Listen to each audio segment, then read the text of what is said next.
नागफनी थाना क्षेत्र में 10वां घाट रामलीला ग्राउंड के बिल्कुल सामने पैरामाउंट एक्सपोर्ट फर्म परिसर में बन रही कॉलोनी को लेकर नए तथ्य सामने आए हैं। स्थानीय निवासियों का कहना है कि फैक्ट्री मालिक मोहन महाजन ने मुरादाबाद विकास प्राधिकरण के अधिकारियों से मिलीभगत कर चुपचाप अपनी और अपने भाई की फैक्ट्री को तोड़कर बिना प्राधिकरण से मानचित्र स्वीकृत कराए अवैध रूप से प्लॉटिंग करके लोगों को बेच दी। ये काम गुपचुप रूप से किया गया। बाहर फैक्ट्री की पुरानी दीवारें खड़ी रहीं और अंदर दोनों फैक्ट्री को जमींदोज कर लगभग 11,000 गज जगह पर 85 प्लॉट बनाकर बेच दिए गए। यहाँ तक कि अंदर लोगों ने मकान भी बना लिए। दोनों फैक्ट्री में बड़े बड़े 2 मंदिर भी थे जिन्हें जमींदोज कर दिया गया। उसके बाद चुपचाप अंदर से पुरानी दीवार से सटाकर 2 नए गेट भी बना लिए गए और एक तरफ की दीवार को जैसे ही गिराया गया तो सामने नया गेट देखकर पूरा मामला खुल गया, जिसके बाद तुरंत ही इलाके के लोगों ने इसका विरोध किया और पुलिस द्वारा बामुश्किल हालात संभाले गए। इसके बाद भी मुरादाबाद विकास प्राधिकरण के अधिकारियों द्वारा उक्त एक्सपोर्ट फैक्ट्री के मालिक के खिलाफ कोई कार्रवाई नहीं की गई, न ही उक्त प्लॉटिंग को सील किया गया, बल्कि फैक्ट्री मालिक को केवल एक फैक्ट्री के अंदर हो रही प्लॉटिंग को अवैध ठहराते हुए नोटिस काट दिया गया, जबकि दूसरी फैक्ट्री में भी चुपचाप चल रही अवैध प्लॉटिंग को लेकर मुरादाबाद विकास प्राधिकरण के अधिकारियों ने चुप्पी साध ली और कोई नोटिस तक नहीं काटा गया। ये अपने आप में बहुत बड़ा मामला है, लेकिन प्रशासनिक स्तर पर कोई कार्रवाई नहीं की गई और एक्सपोर्ट फर्म का मालिक खुला घूम रहा है। आश्चर्य की बात यह है कि इतने बड़े स्तर पर हो रही इस अवैध प्लॉटिंग की मुरादाबाद विकास प्राधिकरण को भनक तक नहीं लगी है। सूत्रों के मुताबिक पूरे खेल में एमडीए के अधिकारी खुल्लम-खुल्ला शामिल हैं और उन्हीं की सरपरस्ती में हुआ है। ये कैसे संभव है कि अपने क्षेत्र में किसी मकान में एक ईंट तक लग जाने पर, प्राधिकरण के जय महोदय को पता लग जाने पर इतने बड़े स्तर पर अवैध रूप से बिना नक्शा पास कराए और बिना अनुमति के प्लॉटिंग कर ली गई। ऐसे में नीचे स्तर से लेकर बड़े स्तर तक के अधिकारियों के भ्रष्टाचार का ये खुला उदाहरण है। इलाके के लोगों ने प्रधानमंत्री पोर्टल पर इस पूरे प्रकरण की शिकायत करते हुए फैक्ट्री मालिक और मुरादाबाद विकास प्राधिकरण के अफसरों के खिलाफ कार्रवाई की मांग की है। क्या शुभ नाम है आपका? मेरा नाम अमित चंद्रप्रकाश गुप्ता। आप यहाँ पर क्या करते हैं? मैं यहाँ पे चौकीदारी का कार्य करता हूँ। कहाँ पर? पैरामाउंट एक्सपोर्ट 10वां घाट। अच्छा, ये पूरा मामला दरअसल है क्या? पूरा मामला ये है कि यहाँ पर जो है ये फैक्ट्री थी पहले बनी हुई, जिसमें मजदूर काम करते थे सभी, और इस फैक्ट्री को तोड़ के जो है अवैध प्लाटिंग की जा रही है। इसमें पूरी प्लॉटिंग अवैध है? हाँ, पूरी प्लाटिंग अवैध है। अच्छा, लगभग कितने प्लॉट्स होंगे? लगभग इसमें 40 प्लाट हैं इस फैक्ट्री में।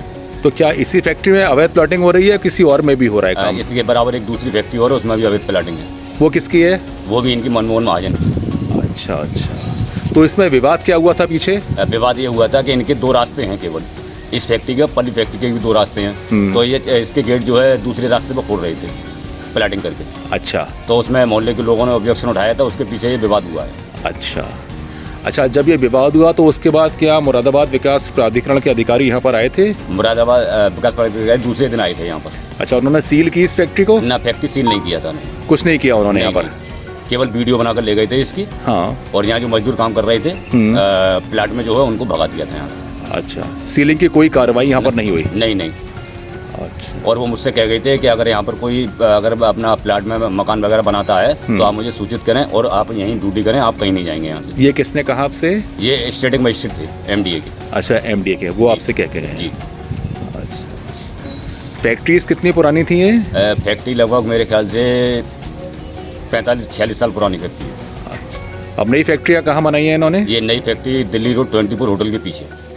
ये बताइए, दोनों फैक्ट्रियों में कुल कितने प्लॉट्स हैं जो बेचे गए हैं? दोनों फैक्ट्रियों में लगभग 84-85 प्लाट हैं।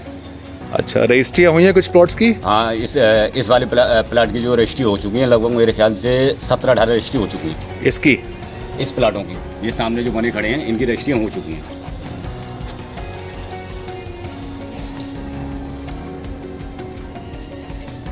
दोनों मंदिरों में मूर्तियाँ होने की भी बात सामने आ रही है, मंदिर भी यहाँ पर थे, ये बात कितनी सच है? हाँ, मंदिर थे, दोनों फैक्ट्रियों में मंदिर थे। अच्छा, फिर क्या हुआ, उन मंदिरों को तोड़ा गया क्या? वो मंदिर तोड़ दिए गए थे। और मूर्तियाँ कहाँ गई उन मंदिरों की? मूर्तियाँ इन्होंने दूसरी जगह भिजवा दी थी उसकी। तो मंदिर तोड़े जाने से पहले क्या कुछ परमिशन ली गई? ना, कोई परमिशन नहीं ली गई, किसी अधिकारी से कोई परमिशन नहीं ली गई।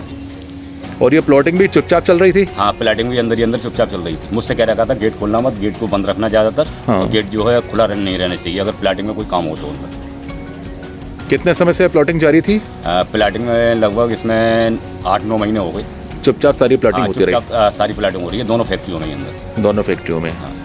इस गंभीर प्रकरण के बारे में जानकारों का कहना है इस पूरे मामले में मुरादाबाद विकास प्राधिकरण के अधिकारी प्रत्यक्ष तौर पर दोषी हैं और इसकी उच्च स्तरीय जांच होनी चाहिए।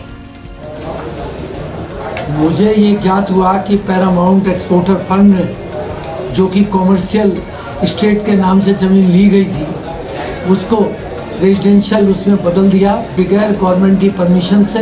ये सब कार्य 1.5 साल से अधिक समय से चल रहा था और ऐसा है कि यहाँ पर आवास विकास वाले या एमडी वालों को ये बात पता ना हो कि ये कार्य हो रहा है। और वहाँ पर 2 मंदिरों की मूर्तियों को भी उठाकर मुंडा पांडे के एक मंदिर में ये कह के दे दिया कि इनकी उचित व्यवस्था यहाँ हो जाएगी। लेकिन ये एमडीए के अधिकारी जो निर्दोष होते हैं उनके छोटी सी 2 ईंट लगाने पर गिराने और सील करने पहुँच जाते हैं। इसमें क्यों नहीं पहुँचे? क्या कोई और कारण था या कोई इसमें भी पीछे से रिश्वतखोरी का मामला था? क्यों नहीं इन्हें पकड़ा गया? अब उस पर जांच आई है, देखते हैं इन्हें बचाने वाले कौन आते हैं। जो कि रेजिडेंशियल कैसे बन जाएगी, जो कि कॉमर्शियल फैक्ट्री के रूप में चल रही थी, उसमें प्लॉट कट गए और मकान भी बन गए। इतनी जल्दी तो मकान बन नहीं सकते। ये सब कार्य 1.5-2 साल से अधिक समय से चल रहा था। बगल में थाना, पुलिस और सारी एमडीए की कॉलोनियाँ, आवास विकास, कोई भी किसी ने कोई कार्रवाई नहीं की। इनके जेई ऐसे घूमते सूंघते फिरते हुए कि किसी ने कमरा में तो नहीं बना लिया, किसी ने बाउंड्री तो नहीं कर ली, और उससे जो है तोड़ फोड़ करने पहुँच जाए, नोटिस दे दें और कमज़ोर आदमी की दवा देते हैं। मजबूत आदमी के लिए कोई कानून नहीं है, सारा कानून कमज़ोर आदमी को मारने के लिए बना हुआ है। उच्च स्तरीय जांच इसलिए होनी चाहिए क्योंकि निम्न स्तर से लेकर उच्च स्तर तक के अधिकारी मिले हुए हैं और वो लोग एक दूसरे को बचाने में लगे हुए हैं। इसकी उच्च स्तरीय जांच अगर नहीं हुई तो ये प्रकरण कभी भी नहीं खुल पाएगा और कूड़े के ढेर में दब के रह जाएगा। यहाँ ये बताना भी ज़रूरी है कि छोटे से निर्माण को एमडी वाले सील करके आते हैं, लेकिन इस मामले में सील नहीं किया क्योंकि बड़ा घोटाला था, बड़ी ज़मीन का मामला था, 11,000 मीटर के घोटाले का मामला था। क्या सील के लिए उन पर रिबिन नहीं थे, पैसा नहीं था, या ये भी चंदे से सील की जाती? मेरा कहना यह है, इसका कारण बताएं क्यों नहीं सील की गई और इसके पीछे भी कोई कहानी छिपी हुई है जो जांच से उजागर हो। लेटेस्ट न्यूज अपडेट जानने के लिए सब्सक्राइब करें हमारा चैनल ईशान न्यूज नेटवर्क और हाँ, बेल आइकन दबाना मत भूलिएगा।